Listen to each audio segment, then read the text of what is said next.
Even if you don't play video games, you must know that Animal Crossing for Nintendo's Switch platform is taking over the world. I'm CNET's Dan Patterson with artist, podcaster, and game expert Scott Johnson. Scott runs some of the world's largest gaming communities, and he is here to tell us why myself and millions of other people, especially in this age of coronavirus anxiety, can't put down this cutesy game about animals.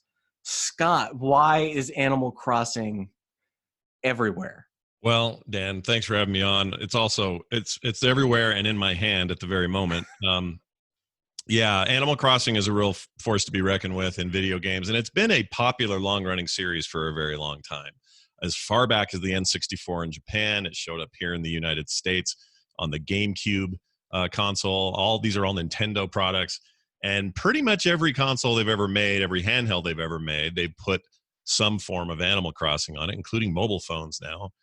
And it's a genuine phenomenon without a pandemic. What makes it special during the last couple of weeks, I think, is it has provided a weird catharsis for a lot of gamers who are used to playing Call of Duty or games that are a little more rough and tumble and not necessarily focused towards children. But Nintendo has always made it so that Animal Crossing feels like a game that looks like it's for kids, but once you get into it and you get into the loops of what it has to provide, it's kind of for everybody. And in a time where a lot of us are locked down and we're feeling the stresses and the anxieties and the nervousness around the coronavirus mess that we're in right now, it's provided this weird drawback to normalcy. And I don't know that we all thought this would happen. The game was originally delayed. It wasn't supposed to be out, or it was supposed to be out last year. It got delayed till March of this year. Of course, nobody knew back then that it would launch right in the middle of this lightning and thunder that we're in the middle of.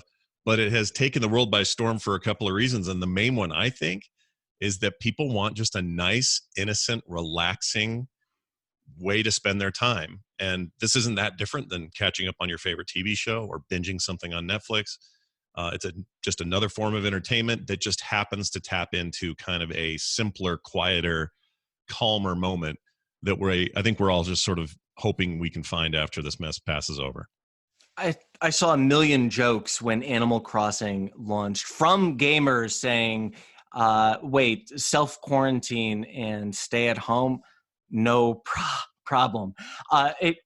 Gamers kind of understand the appeal of digital media, but and why games like Animal Crossing, those loops you talked about, are so addictive or at least interesting in times like these. But for everyone else who is now going through social distancing and spending a lot of time, maybe for the first time, with video games, what are the biggest misconceptions that exist, and what do you tell somebody who is brand new to the medium that they should stick around and learn more?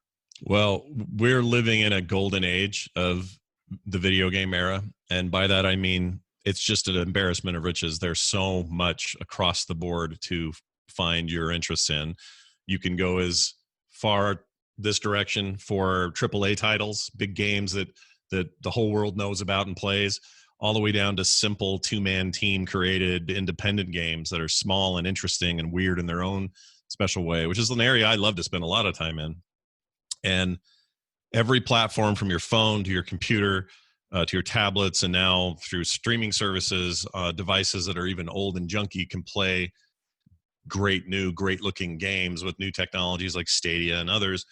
There's just never been a better time to find out where your niche is. The misconceptions of the past are that we're basement dwellers, that people who are really interested in video games aren't interested in the regular parts of society. Ironically, Animal Crossing, one of its appeals is that in this very simple game, your goals are paying off a mortgage and buying additions to your house and picking fruit and then selling that fruit so that you can then go make more payments on your house. Collecting things, turning them in, taking care of weeds that happen to grow up overnight, building infrastructure like bridges and risers and things like that around your island. It's all presented in a very simple, easy to understand way, but in a weird way, it's a taste of real life that has been ripped from us for the last few weeks. And so gamers, like everybody, are looking for escapes, and this is a way to escape into worlds that are interesting and creative and are brand new. Now, I understand there are going to be people who go, video games, what a waste of time. And like all things in a moderation, right? But the video games, in my mind, are the last great frontier of creativity.